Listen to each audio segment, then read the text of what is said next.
The Fake Life of Mimi Badi, a story you must learn from. How much for the night? The man asked.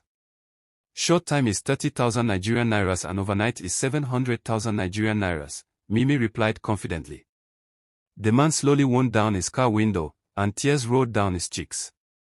Mimi froze. It was Daniel, her fiancé. The man who promised to marry her had just caught her doing the unthinkable.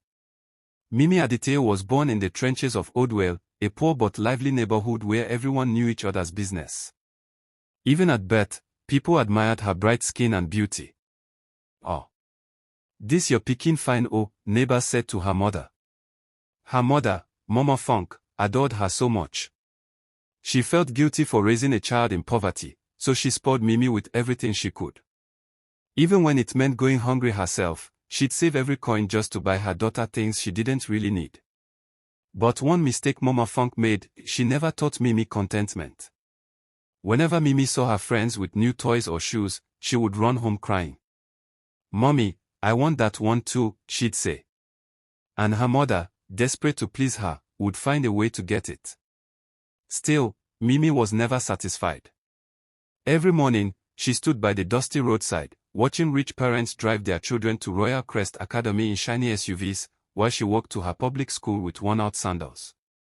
"I wish I had rich parents," she'd say angrily. Those words pierced her mother's heart, but she never complained. When Mimi turned 14, her world collapsed. Her mother, her only source of comfort, suddenly died from a heart attack. One doctor said it was from stress. Another said she worried too much. Her father, a careless man who barely worked, didn't even shed a tear. He would give Mimi 100 Nigerian nairas to buy biscuits for lunch, and that would be all she'd eat all day. Lonely and angry, Mimi swore she would never live like this again. So, when she clocked 17, she packed her small bag and left home for the city of Adoronkoville, determined to chase the soft life she always dreamed of. The streets and the sweet life. Mimi was blessed with beauty, the kind that made people stare. She quickly learned how to use it. One day, as she stood by a junction begging for help, a black Lexus pulled up beside her. 3 well-dressed young men called out, "Hey beautiful. What's your name?"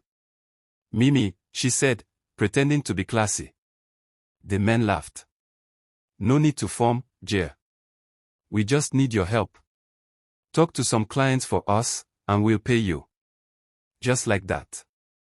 Mimi asked, surprised. "Yes, now? You in or not?" Without hesitation, Mimi agreed.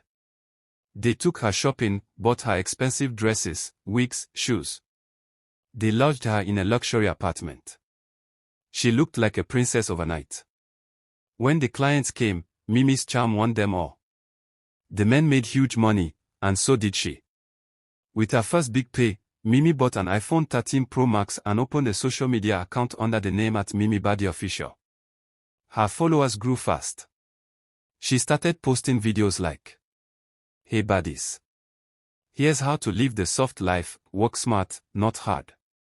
She flaunted designer bags and claimed her father was a billionaire. The truth. She was living in the men's rented apartment, but social media believed every lie. Months later, the men told Mimi they were expecting a big payment and begged her to use her bank account to receive it. She agreed, but secretly planned to run away with the cash. That night, as soon as the money hit her account, she packed her bags and disappeared. She bought herself a mini mansion in Roseview Estate, filled her closet with luxury clothes, and started living her dream life. Neighbors gossiped, how did this small girl afford all this? But Mimi didn't care. She had become a local celebrity. People even called her the Queen of Roseview. But fake life doesn't last forever.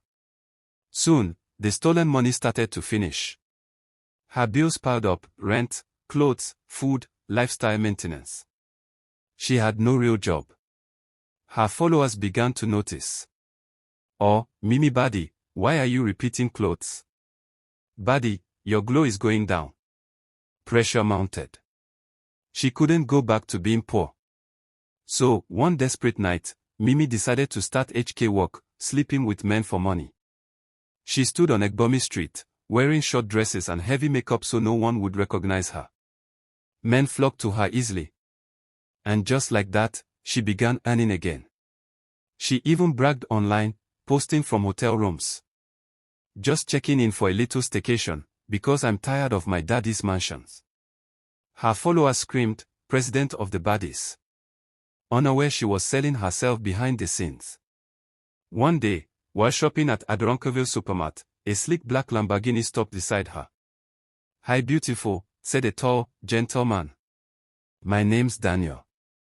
They exchanged numbers. Daniel came from a wealthy family and lived nearby. He was instantly drawn to her elegance and confidence. Mimi saw him as her next jackpot, her imagu, as her friends called it. Daniel showered her with gifts, took her on trips, and spoiled her. She posted everything online, pretending she paid for it herself. Baddies, if you can't spoil yourself, who will? Daniel loved her deeply. He planned to marry her and introduced her to his family.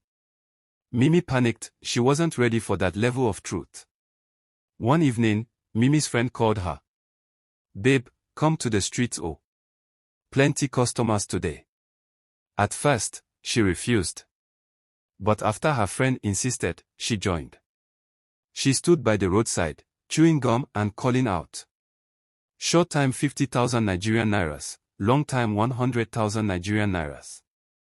Then a shiny black Lamborghini pulled up. She smiled, walked closer, and said, "Short time is 50,000 Nigerian nairas, long time is 100,000 Nigerian nairas, baby."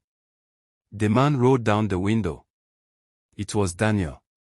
Tears streamed down his face. "So this is what you do, Mimi? After everything." He drove off, leaving her frozen in shame. For weeks, Mimi tried calling him, no response. She waited by his gate, cried in the rain, begged for forgiveness. Finally, one morning, Daniel opened the door. She fell on her knees. "I'm sorry. I was just trying to survive. I'll never go back to that life again." Daniel forgave her. "I'll take care of you now. Just promise me you'll change." He proposed, and she accepted. The next day, Daniel took her to meet his family. But the moment she entered, one man shouted, "No. Daniel, you can't marry her. She's that girl from Egbomi Street, I've been with her before." The man was Daniel's cousin. Mimi's world shattered. She burst into tears, humiliated in front of everyone. Daniel stood up and said firmly, "Yes, she made mistakes. But we all have a past. What matters is that she's changed." He took her hand and walked out, choosing love over judgment. Mimi later made a video for her followers. "My besties, I lied to you all. I lived fake life and thought it would make me happy. But fake life doesn't last. It destroys you slowly. Please, be content. Work hard. Don't envy others. Everything that glitters online isn't real." Her followers forgave her. "You'll always be our Mimi baddie," they said. Listen. No matter how tempting it looks, a fake life has an expiration date. Every decision you make today will echo in your future. Stay true, stay humble, and never trade your dignity for temporary pleasure. The end. Thanks for watching. Please subscribe to my YouTube channel. See you in my next story. Bye.